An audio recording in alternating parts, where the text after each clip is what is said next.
Every single day, hundreds of millions of letters, packages, and postcards are being flown, driven, or floated all across the globe to ensure the information and items that we need to get from place to place get there as quickly and as safely as possible. Specifically, the United States Postal Service processes a whopping 425.3 million pieces of mail each day.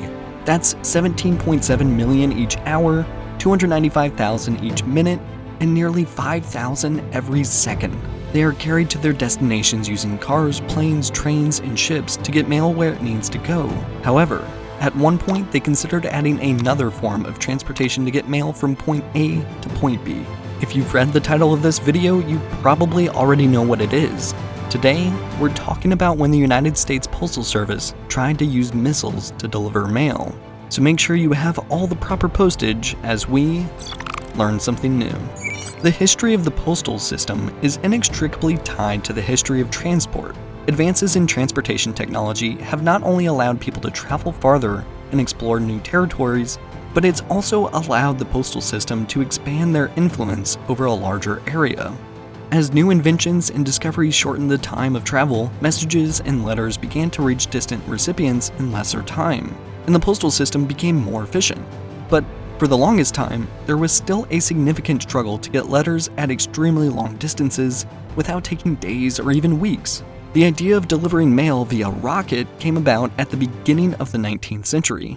German author and poet Heinrich von Kleist was the first to bring up the idea in 1810, calculating that a network of batteries that used predetermined safe landing zones with soft dirt could relay a letter from Berlin to Breslau, a distance of 180 miles, in just half a day. That's 1/10 of the amount of time it took for the horses that ran the route at the time.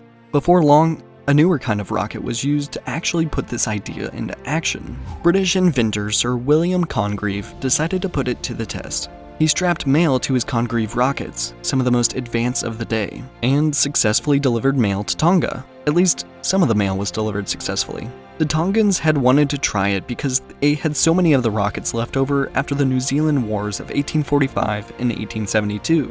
The rockets, in theory, could travel 2 miles, but they often veered wildly in various directions. Many of the mail canisters were lost in the surrounding waters, destroyed on impact, or damaged after seawater leaked into them, causing the islanders to switch to tin cans that they would drop off steamboats and pick up with canoes.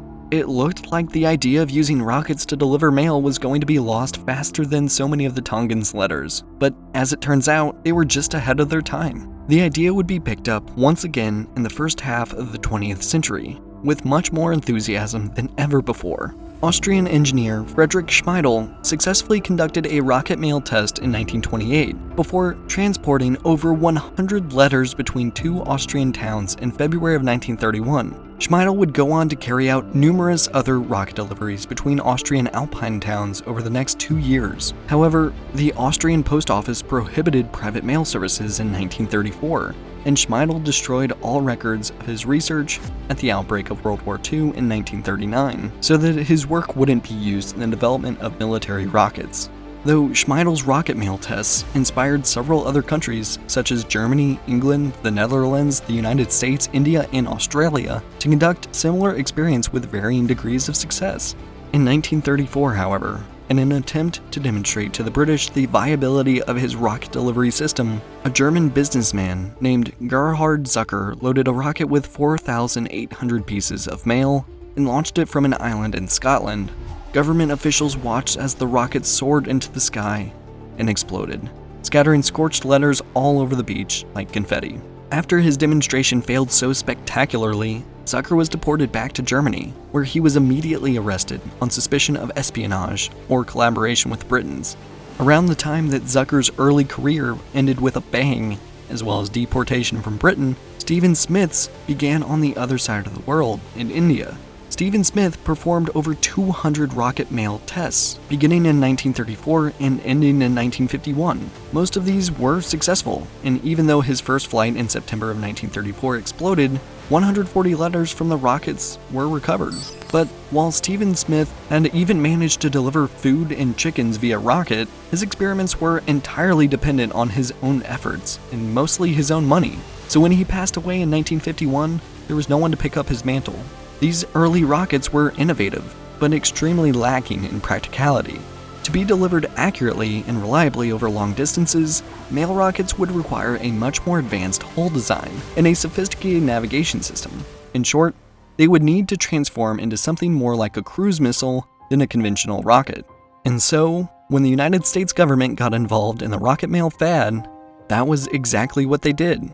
For a 1959 collaborative experiment between the Department of Defense and the U.S. Post Office Department, an SSM-N8 Regulus cruise missile, capable of delivering a 2-megaton thermonuclear warhead over a range of 600 miles, was chosen as the letter-carrying missile of choice. The missile, with its nuclear payload removed beforehand, was loaded with 2 official mail canisters holding 3,000 pieces of mail.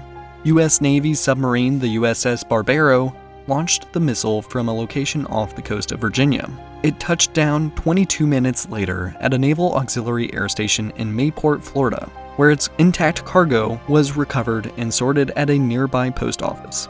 The successful delivery of the mail prompted Postmaster General Summerfield to enthusiastically declare that before man reaches the moon, mail will be delivered within hours from New York to California, to Britain, to India or Australia by guided missiles. Yet, this was just a few years after the US had shown off its B-52's ability to fly around the world without needing to stop to refuel.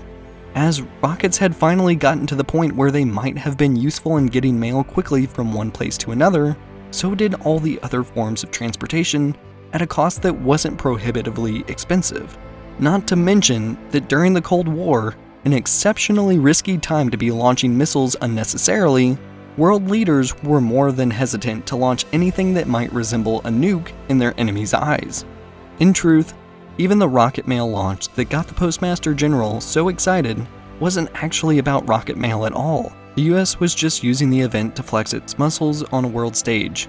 It was an excuse to flaunt the capabilities of the Regulus missile to the Soviet Union, showing them how fast and how accurately we were able to launch our nuclear-capable weaponry.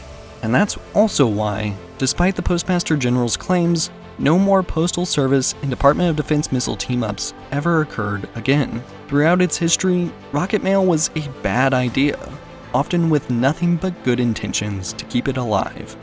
Thanks for watching Learn Something New. If you enjoyed this video and came out of it having feel like you learned something new, consider leaving a like, and let me know down in the comments how much you think postage would cost on missile mail. Thanks again, and I will see you in the next one.